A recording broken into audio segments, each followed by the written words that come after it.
What's going on? Welcome to Smarter Baseball, where we deep dive into everything going on throughout Major League Baseball.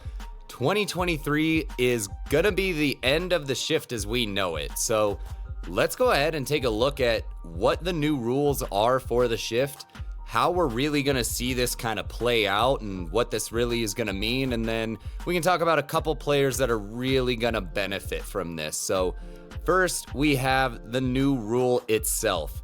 Infields are going to have two infielders on either side of second base. So no more three guys on one side of the infield there.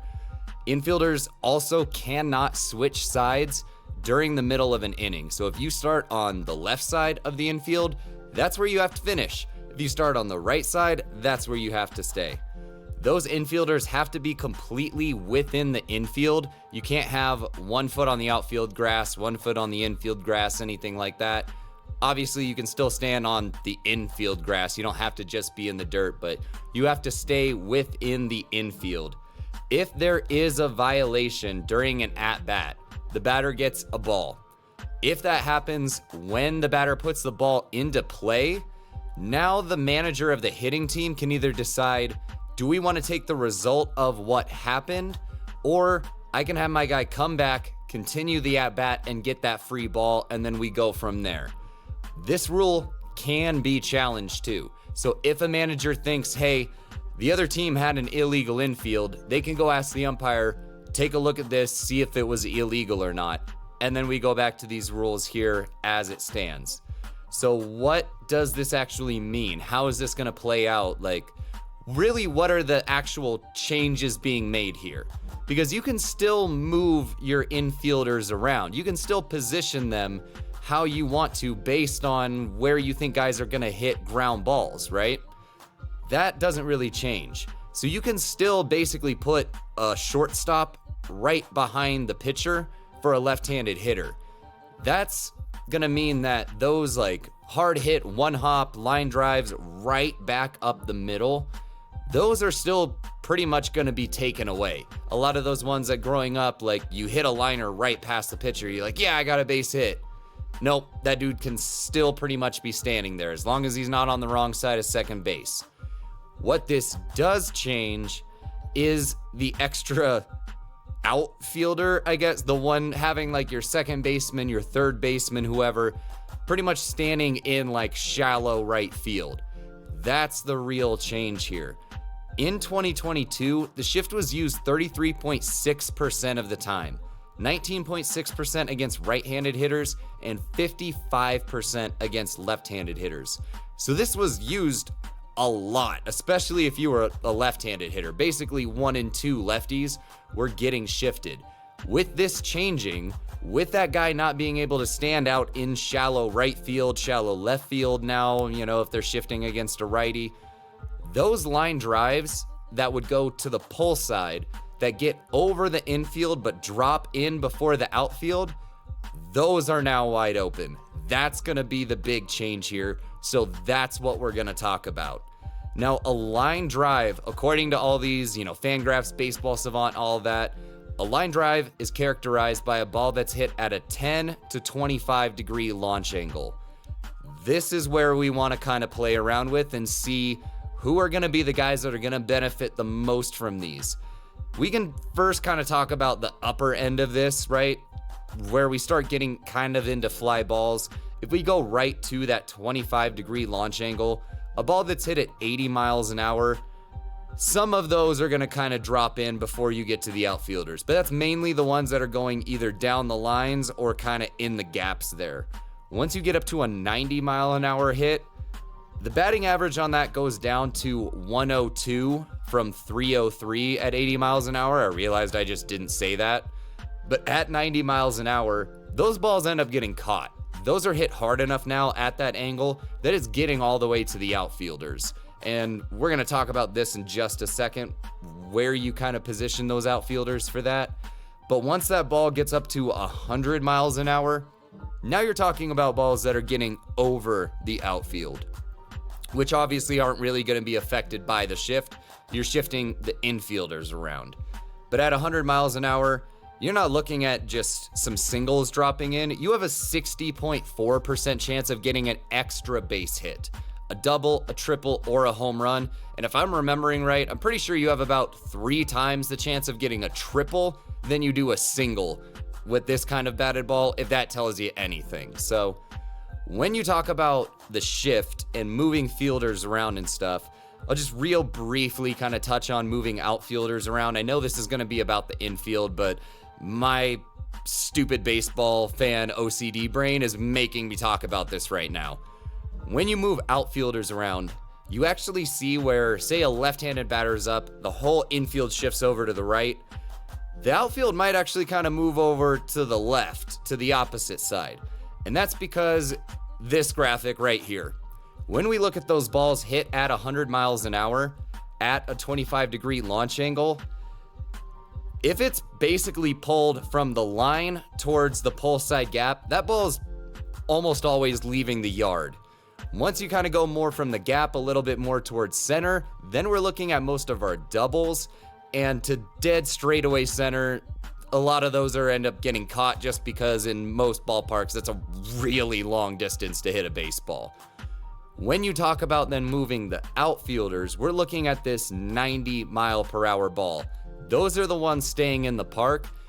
And when you're hitting the ball just a little bit softer than you probably can, that's because instead of pulling it, where like we saw, those real pulled balls are getting home runs, staying in the gap is about, a double, maybe a triple.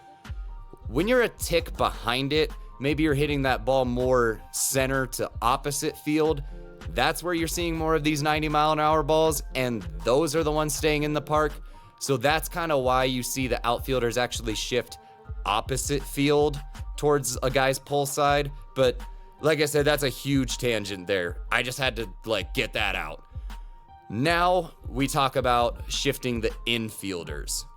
First, we're going to talk about just below these line drives and why this is going to be so much more significant, and why not having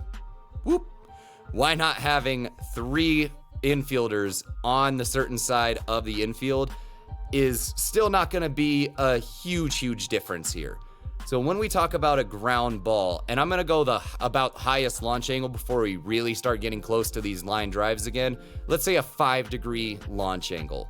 A ball hit at 80 miles an hour at a 5-degree launch angle has a 350 batting average. MLB average BABIP in 2022 was 295. So that's definitely above that, but not anything significantly crazy. Where we start seeing that difference is at 90 miles an hour. You now have a 509 batting average on those ground balls, and that goes up to a 611 batting average at 100 miles an hour. So obviously, hitting the ball harder gives you a better chance of these balls finding a way through the infield. That really picks up once you get about to that 90 miles an hour. But fielders can, again, still kind of position themselves for where they think these balls are most likely going to be hit. And as we're going to see here, that's going to be the big difference here with these line drives. Even with the shift this last year, and especially once this goes away, this gap is going to get even bigger and bigger. When we talk about a 10-degree launch angle, now this is the lowest you can go for a line drive.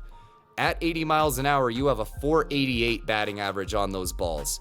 A 90-mile-an-hour line drive at that launch angle has a 746 batting average, and at 100 miles an hour, it has an 855 batting average. So once that ball starts getting to 90 miles an hour, again, we see this huge jump, and the reason for that is that now those balls are leaving the infield. Those are the ones that are getting up over the infielders' heads and dropping in before they get to the outfielders. These are the balls that we're talking about. And you have a little bit of a window here because you can go up to about a 20-degree launch angle, again, before we really kind of start getting towards fly balls. And at 80 miles an hour, you still have an 824 batting average on those line drives. They're higher, but they're not hit hard enough to where they're still reaching the outfielders. This goes down to 298 at 90 miles an hour because now it starts reaching the outfielders again. And then at 450 or at 100 miles an hour, we have a 457 batting average, but a 37.5% chance of getting doubles. Because again, now, if you're getting those balls kind of more in the gaps, down the lines, that's where we're kind of seeing it more fall in or get past these outfielders here. And again, now we're not talking about these line drives that not having this extra fielder in the shallow outfield is going to, start falling in, or what that was designed to take away. So when we're talking about the difference just between these ground balls that maybe a fielder can still get to, even with this change with the shift, and now these line drives that are getting over the infield that are really going to be affected by this now that that guy's not standing out in shallow right or shallow left or whatever, we're talking about a very, very small difference here. Just looking at that difference between that very high ground ball, a 5-degree launch angle, and like the lowest line drive at a 10-degree launch angle, that 5 degrees of difference resulted in a 138 difference in batting average at 80 miles an hour, a 237 difference at 90 miles an hour, and a 244 difference at 100 miles an hour. And that's only gonna go up, as I've already said like 8 times now, not having that guy standing out there 33.6% of the time potentially. When we're talking though about guys that are going to make a big jump because of this, it might be a smaller number than you think. If you say your typical kind of everyday guy ends up getting about 500 at-bats over the course of a season, which isn't anything crazy. You see guys get over 550, close to 600. 500's not unreasonable. All you need to go from a 250 hitter to a 300 hitter is 25 extra hits over the course of a full season. Baseball plays about a 6-month season. That ends up being about 1 extra hit falling in every week. If you get 1 more hit that falls in because that guy's not standing right where you've had a base hit your entire career for just roping one into the shallow outfield, you could see some numbers really jump up here. So the guys that we're looking for here are these pull happy hitters that were getting shifted over a ton, and more of these line drive hitters, guys that were getting that second baseman, that third baseman, whoever, standing out in shallow outfield, taking away these really high probability line drives that should have been quite a few hits. So when we look at 2022, the MLB average for pull percentage was 36.8%. The line drive percentage was 25%. Don't worry about memorizing these. I'll leave it up when I talk about these guys specifically, along with other MLB averages, but that's all just kind of for reference. So we're looking for guys that are definitely pull happy, and then most of these guys are either a little bit above to maybe a little bit more noticeably above this line drive percentage. And the first guy is somebody that I already just kind of talked about being potentially a breakout candidate this next year, and that's Keibert Ruiz. In 2022, Ruiz pulled the ball 49.6% of the time and hit 28.2% line drives. He got shifted against 82.3% of the time, still slashing 251, 312, 360. Now, he doesn't hit the ball particularly hard.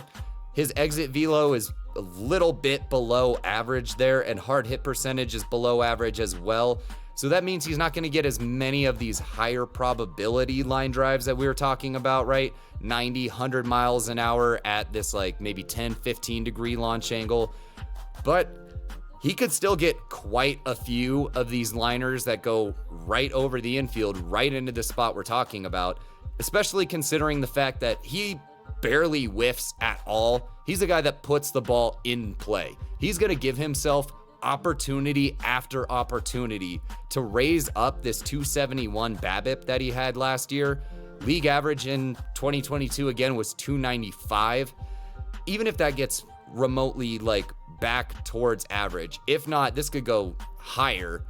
I mean, again, we're talking about 25 hits, 1 extra hit per week over the course of a season. Ruiz, I think, very easily could jump up from 251 to like a 300 hitter at catcher, which is wild to think about because you don't always get a whole lot of offense out of your catchers, especially given the fact last year was his first full tilt in the majors. The exit velo could go up, the hard hit percentage could go up. He's seen some major league pitching now. He could start making even better quality contact and start getting more of these higher probability line drives. That would jump his on-base percentage from okay to probably pretty good. The slugging's probably not ever going to be anything crazy, but I mean, again, you're talking a really, really potentially good contact hitter here as a catcher. That's pretty hard to come by. Next guy we'll talk about is Jorge Polanco. 46.5% pull rate last year, 25.4% on line drives, and he was shifted 86.3% of the time. Polanco ended up slashing 235, 346, 405. So pretty decent splits there between his average and then his on-base and slugging. We'll kind of get into this in a second though. Polanco's a guy though that has a little bit higher launch angle and fly ball percentage. That's gonna probably lean more towards keeping his average from ever being anything crazy high. So he's probably not gonna be one of these guys that ends up hitting 300, but could he jump this up maybe to 270, 280?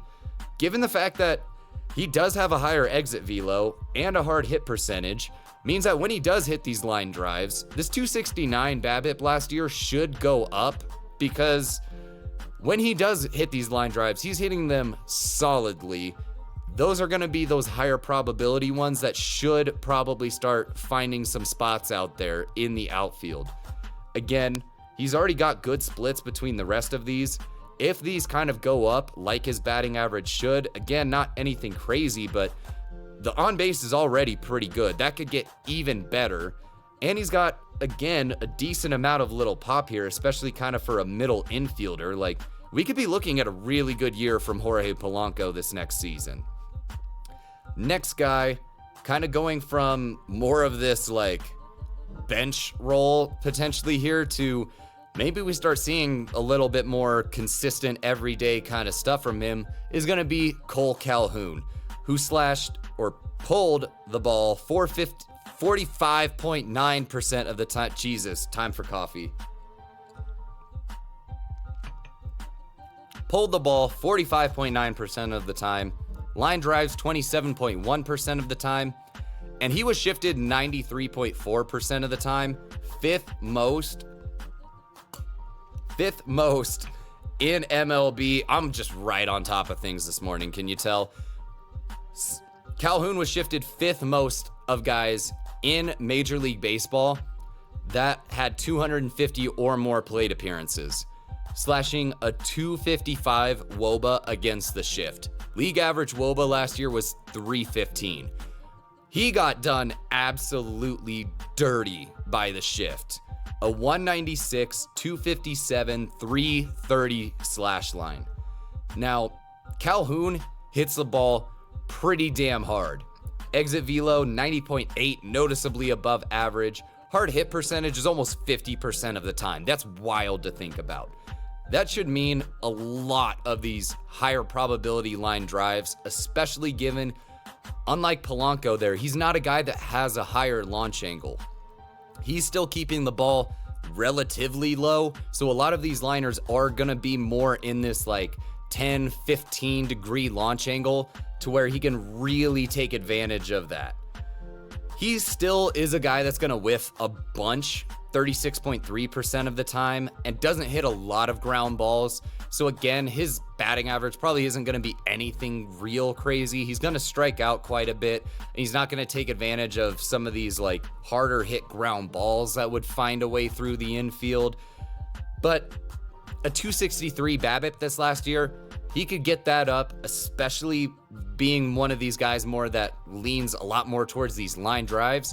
I think you're gonna see, again, I mean, he could go up from 196 maybe into 240, 250, something like that. I don't think that could be unreasonable.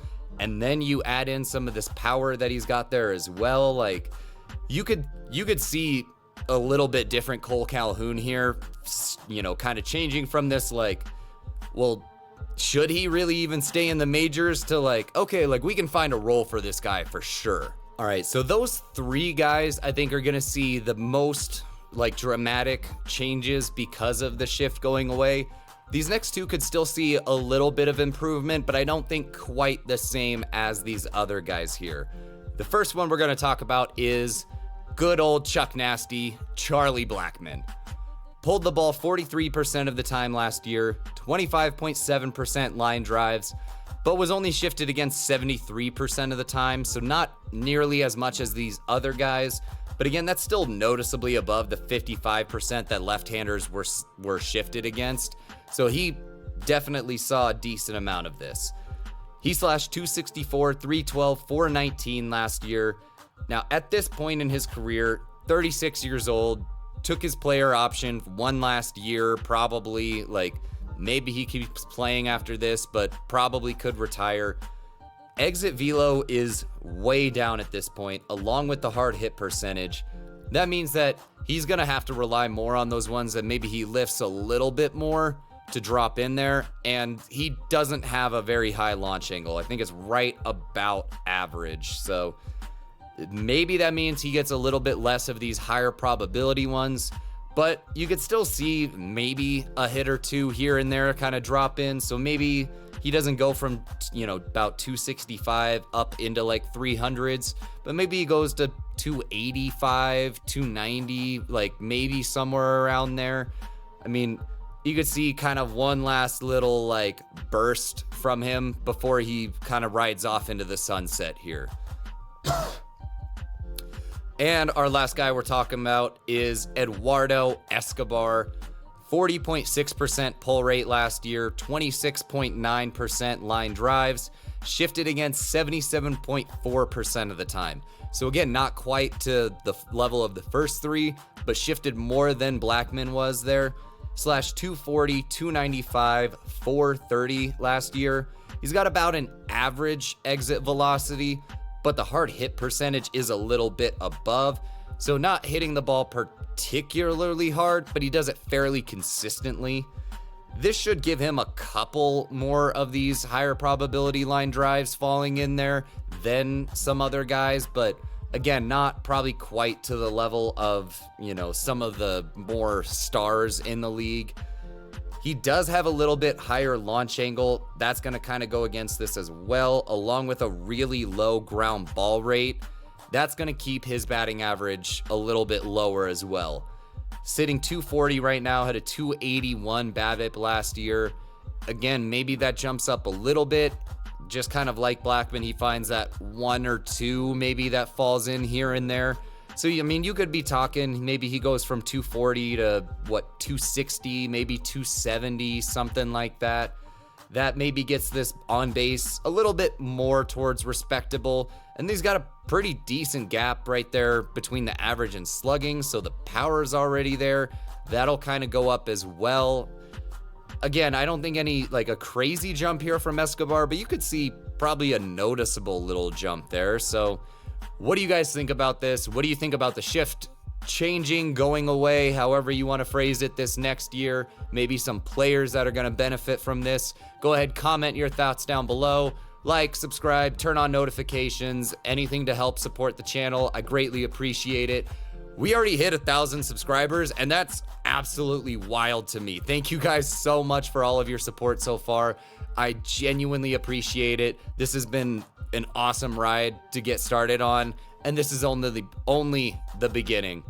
Let's absolutely blow this thing up this season. Have a great year of baseball. Hope you have an awesome day. I'll see you in the next one.